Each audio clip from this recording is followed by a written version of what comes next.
Hello and welcome to my studio. In this video I'm going to show you how I made this picture. Adding an environment to a still life subject can aid composition and generally make a more interesting picture. Together with careful lighting, the result can be very striking. And in this video I'll show you exactly how I did it. Okay, so to start with the subject then, what I have is ornamental cabbage plant in a very small vase. And that's going to be our subject. But to make it a bit more interesting, I'm going to add an environment to put this subject in. So to do that, what I've got here is this table. And on this table, I'm just going to place a couple of blocks of wood, like this, and like this. There we go. And these are going to be used to support the subject and any other bits that I might want to go around it. So to just finish off that environment, I've just got some cloth here. So I'm just going to cover that with the cloth quite roughly, just like that. This will make it easier when I come to do any post-production, just to separate out the subject from the background. There we go. So, our subject, and I'm going to place that subject on some pieces of wood. Now these are basically delaminated plywood, so it's just a very thin pieces of wood, but they have quite an interesting texture and shape to them. Okay, so what I'll do is just place that on there, place the subject on there, and just stand that up like that. There we go. And then this piece I'm just going to put at the back here, just like this. And just to make that stand up, I have another small piece of wood. There. Something like that. We can always adjust it later. Okay, so that is the subject. So the next thing to consider would be the camera and the position of that. So this is the camera I'll be using, a full frame digital SLR with a 24-70 zoom lens on the front of it and a flash sync trigger on the top. The camera is tethered into Capture One software, so it's easy to see the results as we go along. Okay, so to line up the shot, what we're going to do is put the camera on this tripod. Now I want the camera to be raised up slightly, so I'm looking ever so slightly down on the subject. So I'm just going to wind up the center column on this tripod, about there somewhere. We'll adjust that in a moment. And I'll look through the viewfinder and line up the shot. Okay, so the first thing I'm going to do is just adjust the zoom. There we are. So I'm using the lens at the widest end, which is the 24mm end. And we'll just check the focus. Yeah, about there, that's good. But I think I still want the angle of view a little higher. So I'm just going to wind this up on the center column. There we are, somewhere around there. Okay, so with all that in place, what I'm going to do now is just grab an image with no flash set, just to make sure I don't get any contamination from the house lights. So I'll turn the camera on, and the software has recognized the camera, and these are the settings that I have on the camera at the moment. So it's in full manual mode. I have a shutter speed of 1/250th of a second, which is the flash sync speed for that camera, ISO 100, and an aperture of f8. So with those settings, what I'll do now is just grab an image and see what we get. There we are. You can see that there is no picture there at all, which is exactly what we want.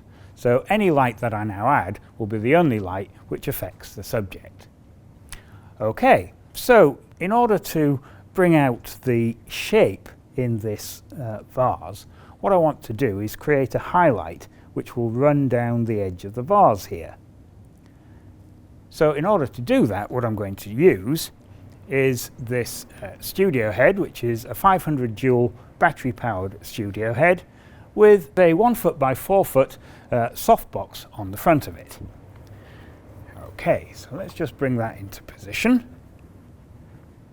So I'm just going to place that about there. Now the idea of this particular placement is that the light itself is about level at the bottom here with the subject itself, and most of it is in front of the subject. By placing it in this position, the highlight should run down the side of the vase here. So we'll turn it on, and just at an arbitrary energy level, we'll grab an image and see what we get. There we are. So it's very underexposed, but you can see the beginnings of this highlight that I wanted on the vase. Yes, so I think it needs probably another 2 stops. We'll add 2 stops to start with anyway. So I'll just add 2 stops of energy to that light.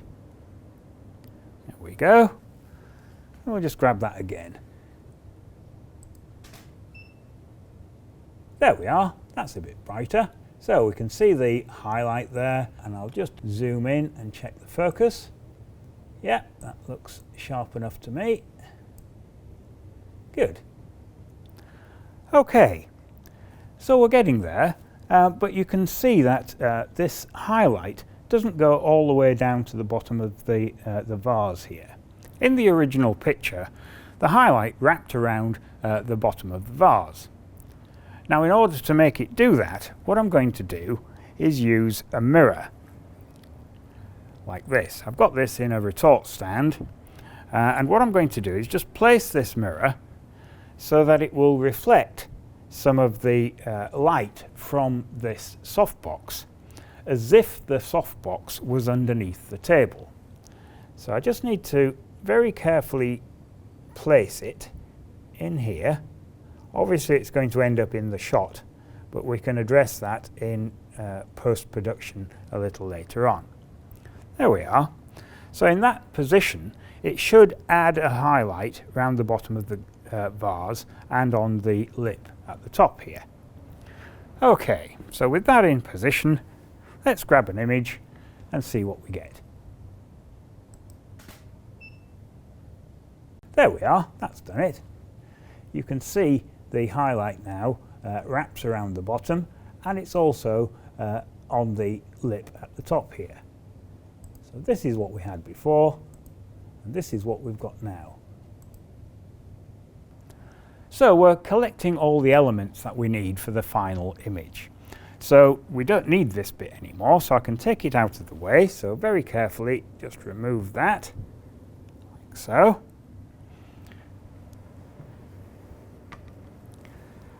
And we can address some other parts of the image.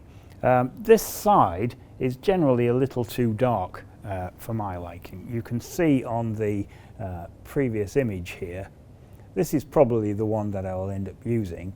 This is all a little dark. So what I want to do is just fill this in. So the easiest way to do that is just with a reflector. So what I have here is a small piece of card, again in a lab stand. I'm just going to place this on this side so it just recycles some of the light. Now if I get it too close, if I just put it in here for instance, and we grab an image like that, you can see that it's actually filled in far too much. So I want to reduce the effect, and the easiest way to do that is just to move this further away. So if I just move it right to the edge here, for instance, and we grab that again, it should take that exposure down. There we are, that's better. So that's what we had before, and that's what we've got now. But you can also see the reflection of the card in the vase, and it's looking a little untidy. So just to tidy that up, I'll just take this out of the way, and we'll grab one last image.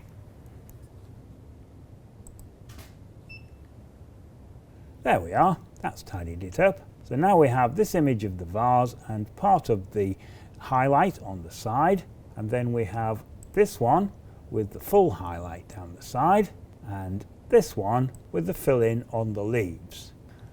Okay, so having captured those three images, it just remains to go into Photoshop and do the post-production.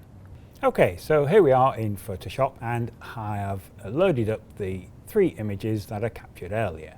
So we have this one, which is the subject in the vase with the highlight down the side here. And then we have this one, which has the reflector in. You can see the reflections of the reflector in the vase, but it's actually just lifted up this side of the plant ever so slightly, which is what we want.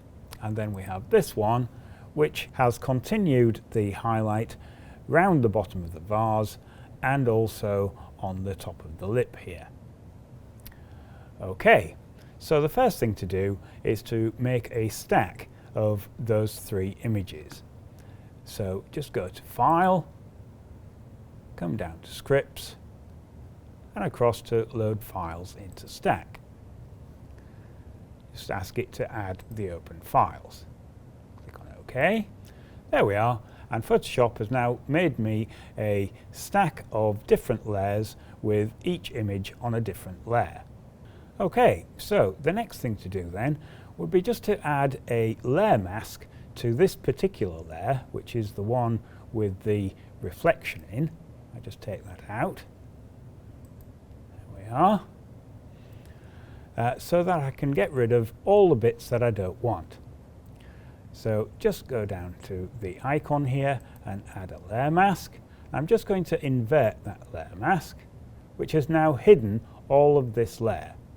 But I can bring it back again by painting onto the mask with white. So just make sure that white is selected as the foreground color. Go to a paintbrush, and I can now just add that reflection, like so. And add the reflection on the top as well. And it's much the same technique to get rid of the highlights of the fill-in card in this side of the vase. This is the layer which contains those elements. So again, what I can do is go onto that layer, add a layer mask, and just invert it, like so. And now just bring back the bits I want, which is just on the leaves here, just with the paintbrush, like so. There we are. Just lift that up a little, and just lift up this bit down here. There, that's worked very well. Okay, so now just to address the background of the image itself, the black cloth has helped to isolate it, but you can still see the black cloth in quite a few different places. So what I want to do is just mask all that off so that I can't see any of that at all. Now the easiest way to do that is just to go onto the base image, which is this layer at the bottom here. So what I want to do is actually just make a selection. So the easiest way I find to do this, there's lots of different ways. I'm going to use the magnetic lasso tool, and I'm just going to trace the edge of these pieces of wood. You don't really need to be very accurate, especially at the top here, because it's all very dark anyway. There. So that's made me a selection. So if I now ask for a mask, it will give me that mask as a selection. So what I actually want to do is just add another layer, like so. I'll move that layer to the very top, and I'll grab that mask and move that to the very top as well, like so. So now if I just click on that, and invert that mask like that, that will reveal all of the white area of the mask. But this layer itself is actually empty. So what I'm going to do is just fill that with black. And the easiest way to do that is just to change the foreground color to black, go onto the paint bucket tool and just fill it in. So I just need to select that on that layer and fill it with black like so. There we are, and that has now hidden all of the various bits of cloth which I missed before. So that's it with it on, and that's without it. There we are. So finally, I'll just go for a crop. I'm going to use this for video, so I'm using a specific ratio of 16:9. And I'm just going to tighten the image around that ever so slightly. Maybe move it a little, just to one side. Just tighten that up a bit. There we are. There. So click on OK. And now I just need to fill in this area down the side here. So once again, just use the paint bucket tool and just fill that in. And there we have it. So by placing the subject in an environment, a set if you will, then it can enhance the overall qualities of the finished picture. And together with some careful lighting, I think I've ended up with a very pleasant still life study. Okay, well I hope you enjoyed seeing how I made that picture, and if you like watching these sort of things, do click on the other images as they appear, and don't forget to subscribe. Oh, and hit the like button. Thank you very much for watching.